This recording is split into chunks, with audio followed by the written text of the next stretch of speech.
Hello, hello, hello, hello. Good evening. It is day 105 of reading the Bible in a year. It is a couple of days late, or technically a week and 2 days late, but that doesn't really matter. I am reading the end of 2 Samuel today. And it was supposed to only be chapter 24, but I thought it was too much reading in one go when I was supposed to read 4 chapters. 3 chapters a few days ago, because that was a long read already, like 20 minutes with just the 2 chapters. So I'm reading the last 2 chapters 23 and 24 of 2 Samuel. Let's get reading. David's last words. Now these are the last words of David. Thus says David, the son of Jesse, thus says the man raised up on high, the anointed one of God of Jacob, and the sweet psalmist of Israel. The Spirit of the Lord spoke to me, and his word was on my tongue. The God of Israel said, Rock of Israel spoke to me. He who rules over men must be just, ruling in fear of God. And he shall be like the light of the morning when the sun rises, a morning without clouds, like the tender grass springing out of the earth, by clear shining after rain. Although my house is not so with God, yet he has made with me an everlasting covenant, ordered in the things and secure. For this is all my salvation and all my desire. Will he not make it increase? But the sons of rebellion shall be as thorns thrust away, because they cannot be taken with hands. But the man who touches them must be armed with iron and the shaft of a spear, and they shall be utterly burnt with fire in their place.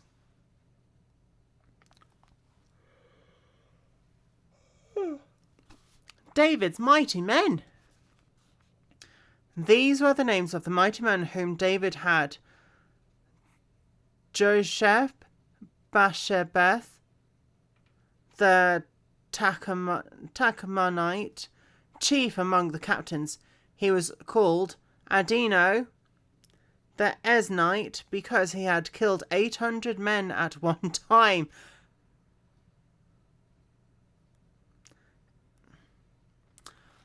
Does that mean in one battle or one swing of his sword? I don't know. After him was Eleazar, the son of Dodo, the Ahohite, one of the 3 mighty men with David when they defied the Philistines, who were gathered there for battle, and the men of Israel had retreated. He arose and attacked the Philistines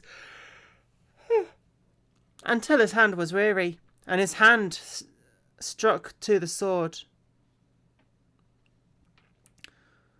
The Lord brought out a very great victory that day, and the people returned after him only to plunder.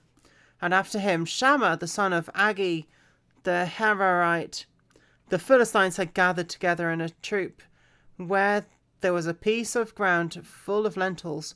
So the people fled from the Philistines.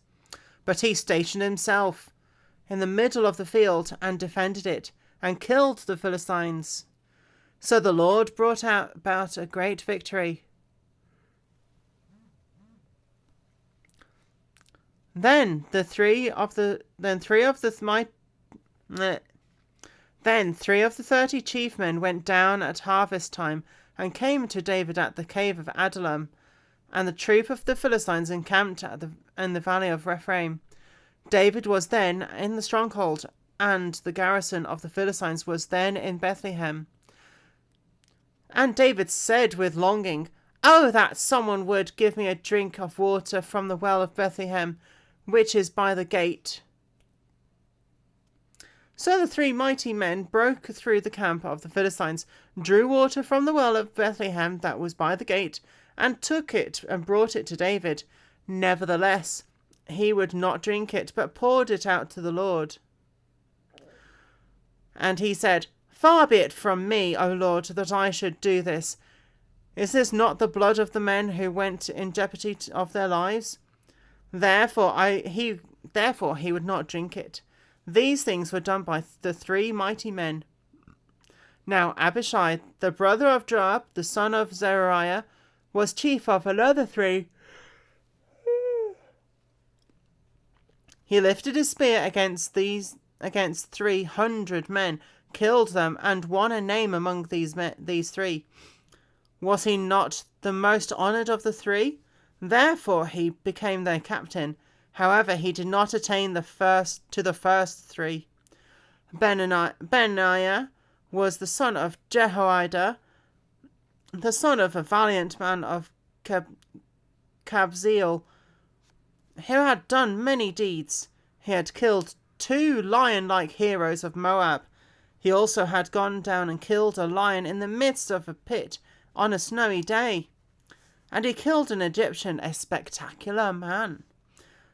The Egyptian had a spear in his hand, so he went down to him with a staff, wrested the spear out of the Egyptian's hand, and killed him with his own spear. These things Benaiah the son of Jehoiada did, and won a name among the 3 mighty men. He was more honoured than the 30, but he did not attain to the first 3. And David appointed him over his guard. Asahel, the brother of Joab, was one of the 30. Elhanan, the son of Dodo of Bethlehem. Shammah the Harodite, Elika the Harodite, Helez the Paltite, Ira the son of Ikesh the Tekoite, Abiezer the Anathothite,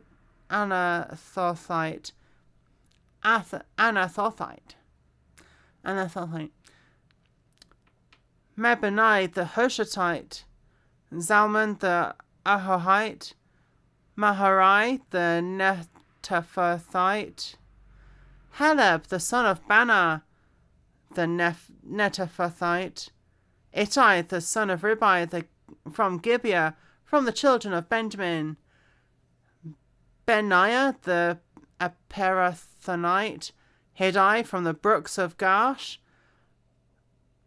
Abi Albon the Arbathite, Asmaveth the Barhumite, Eliba the Shalbanite of the sons of Jashen, Jonathan, Shammah the Haraite, Ahim the son of Shara the Haraite, Eliphalet the son of Ahasbai, the son of the Machathite. What is with these names? Eliam the son of Ahithophel the Gilonite, Hezrai the Carmelite, Parai the Arbite, Igal the son of Nathan of Zobah, Bani the Gadite, Zelek the Ammonite, Naharai the Beerothite, armor-bearer of Joab the son of Zeruiah, Ira the Ithrite, Gereb the Ithrite, and Uriah the Hittite, 37 in all.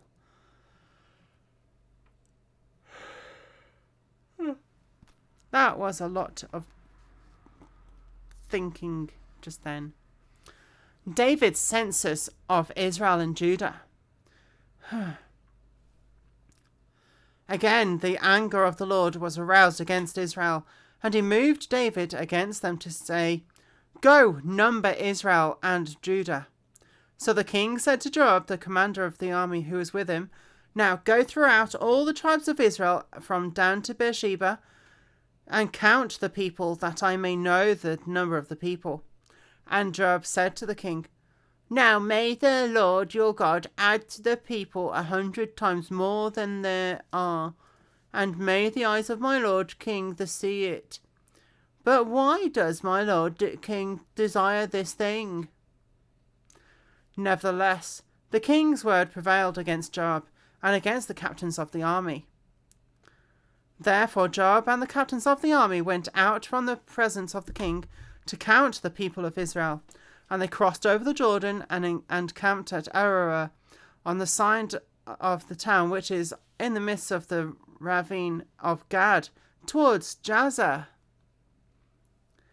Then they came to Gilead, to the land of Tatim, Hodshai. They came to Dan Jan and around Sidon. And they came to the stronghold of Tyre, and to all the cities of the Hivites and the Canaanites. And then they went out to south Judah as far as Beersheba. So when they had gone through all the land, they came to Jerusalem at the end of 9 months and 20 days. Then Joab gave the sum of the number of people to the king, and there were Israel 800,000 valiant men who drew the sword, and the men of Judah were 500,000 men.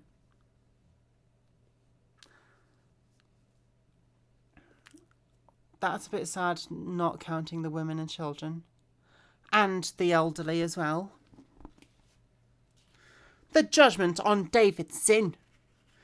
And David's heart condemned him after he had numbered the people. So David said to the Lord, I have sinned greatly in what I have done.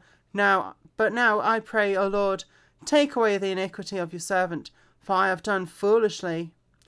Now, when David arose in the morning, the word of the Lord came to the prophet Gad, David's seer, saying, Go and tell David, thus says the Lord, I offer you these 3 things. Choose one of them for yourself, that I may do it to you. So Gad came to David and told him, and he said to him, Shall 7 years of famine come into your land? Or shall you flee 3 months before your enemies, while they pursue you? Or shall there be 3 days' plague in your land? Now consider and see what answer I would take back to him who sent me. And David said to Gad, I am in great distress. Please let us fall into the hand of the Lord, for his mercies are great, but do not let me fall into the hand of man. So the Lord sent a plague upon Israel from the morning till the appointed time. From Dan to Beersheba, 70,000 men of the people died. What? And when the angel stretched out his hand over Jerusalem to destroy it, the Lord relented from the destruction, and said to the angel who was destroying the people, It is enough, now restrain your hand. And the angel of the Lord was by the threshing floor of Araunah the Jebusite. Then David spoke to the Lord when he saw the angel who was striking the people, and said, Surely I have sinned, and I have done wickedly. But these sheep, what have they done? Let your hand, I pray, be against me and my father's house. The altar on the threshing floor. And Gad came that day to David and said to him, Go up and erect an altar to the Lord on the threshing floor of Araunah the Jebusite. So David, according to the word of Gad,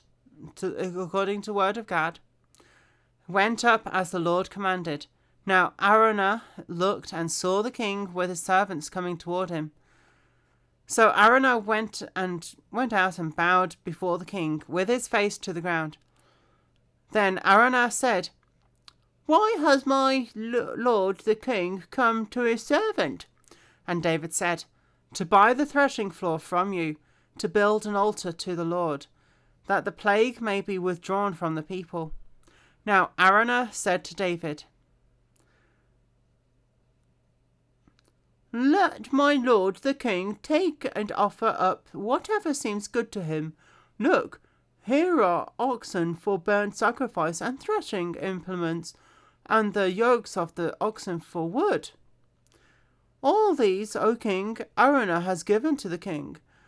And Araunah said to the king, May the Lord your God accept you. Then the king said to Araunah, No, but I will surely buy it from you for a price, nor will I offer burnt offerings to the Lord my God with that which costs me nothing. So David bought the threshing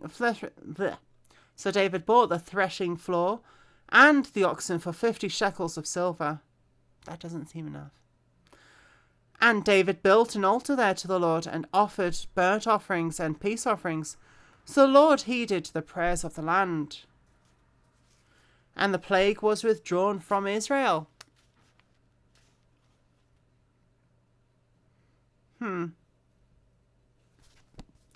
Right, I will stop there for that reading, because that was the end of 2 Samuel, and I go on to Kings, the first book of Kings, after I've read First Chronicles, which I haven't read for a long time.